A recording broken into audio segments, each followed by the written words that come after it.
Section 4, Money and the State. Chapter 30, Central Banking as an Engine of Corruption.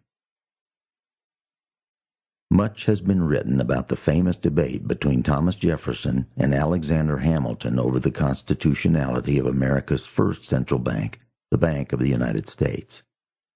This was where Jefferson, as Secretary of State, enunciated his strict constructionist view of the Constitution, making his case to President George Washington that, since a national bank was not one of the powers specifically delegated by the states to the central government, and since the idea was explicitly rejected by the Constitutional Convention, a central bank is unconstitutional. Treasury Secretary Hamilton notoriously responded by inventing the notion of implied as opposed to explicit delegated powers in the Constitution. George Washington signed legislation creating the bank not because of the strength of Hamilton's argument, but because of a shady political deal. The nation's capital was being relocated from New York to Virginia, and Washington wanted the border of the new District of Columbia to abut his property at Mount Vernon. In return for redrawing the district's border, presumably enhancing his property value, Washington signed the Federalist legislation creating the Bank of the United States. America's first central bank was born of a corrupt political deal, but that particular act of political chicanery pales in comparison to what Hamilton and his fellow nationalists really had in mind for the country.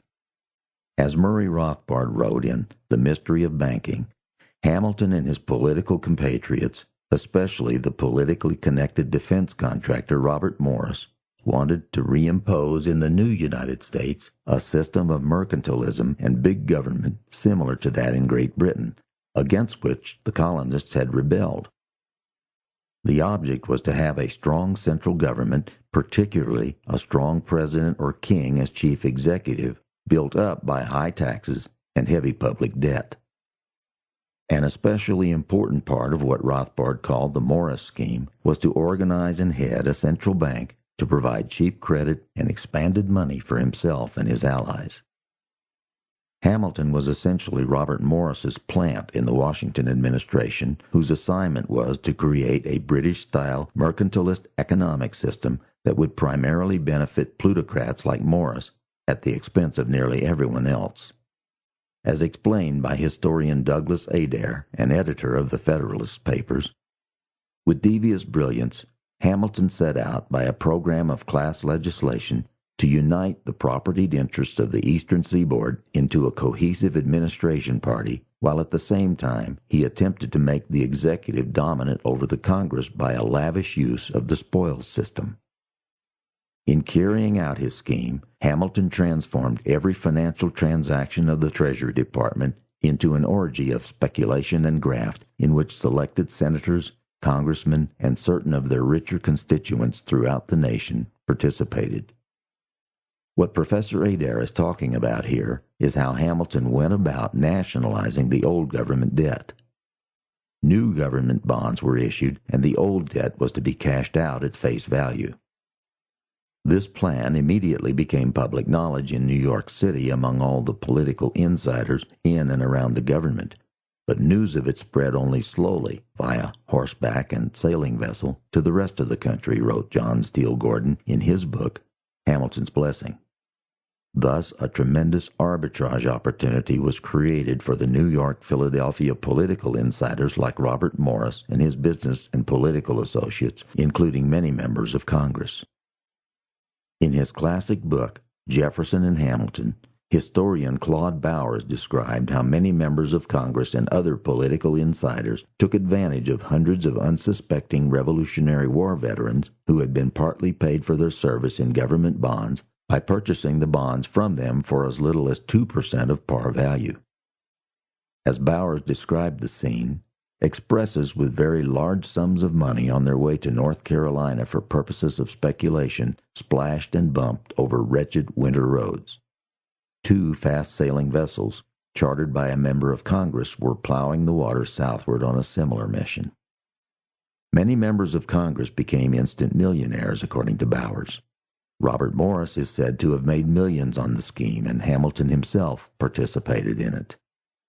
Upon observing this Hamiltonian caper, Jefferson came to the conclusion that Hamilton was intentionally creating a system of institutionalized corruption in order to purchase the political support in Congress for his party's big government mercantilist agenda of protectionist tariffs, corporate welfare, and central banking.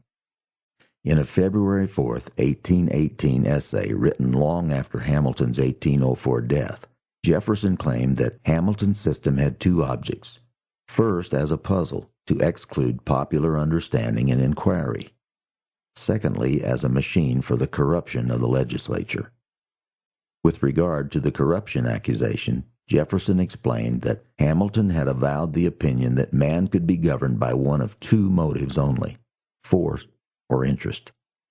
Force, he observed, in this country was out of the question, and the interests, therefore, of the members of Congress must be laid hold of to keep the legislature in unison with the executive. And with grief and shame it must be acknowledged that his machine was not without effect. Some members of Congress were found sordid enough to bend their duty to their interests and to look after personal rather than public good. Men thus enriched by the dexterity of a leader like Hamilton, Jefferson wrote, would follow, of course, the chief who was leading them to fortune, and thus become the zealous instruments of all his enterprises. But the problem facing Hamilton, Jefferson believed, was that the political support which he purchased with the public debt arbitrage scam was only temporary. It would be lost with the loss, by retirement or death, of the individual members of Congress whom it had enriched. Therefore, Jefferson reasoned, some engine of influence more permanent must be contrived. This permanent engine of influence or corruption, he said, was the Bank of the United States. A central bank, once established, would instantly create a political constituency behind it and would be difficult to destroy. Jefferson feared that it could become a permanent engine of political bribery and corruption in the service of expanding the size and scope of government beyond the bounds of the Constitution. Thomas Jefferson concluded that Hamilton was not only a monarchist, but for monarchy bottomed on corruption, with a central bank being the centerpiece of the kind of corrupt regime that Hamilton aspired to create. Jefferson came to this conclusion based on Hamilton's behavior and on his words as well. In his February 4, 1818 essay, Jefferson recalled a personal conversation involving himself, Hamilton, Secretary of War Henry Knox, President John Adams, and Attorney General Edmund Randolph in 1791, the year the Bank of the United States came into being.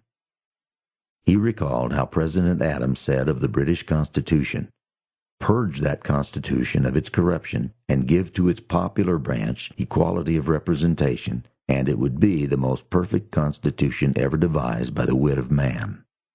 Hamilton then objected to this statement by saying, "Purge it of its corruption and give to its popular branch equality of representation, and it would become an impractical government. As it stands at present, with all its supposed defects, it is the most perfect government which ever existed." Thus, to the Machiavellian Hamilton, the existence of corruption in the British government was a good thing, not a bad thing, for it helped to centralize political power in the executive. Hamilton was so bewitched and perverted by the British example, Jefferson wrote, as to be under thorough conviction that corruption was essential to the government of a nation, and the creation of a central bank was the essential ingredient of such corruption.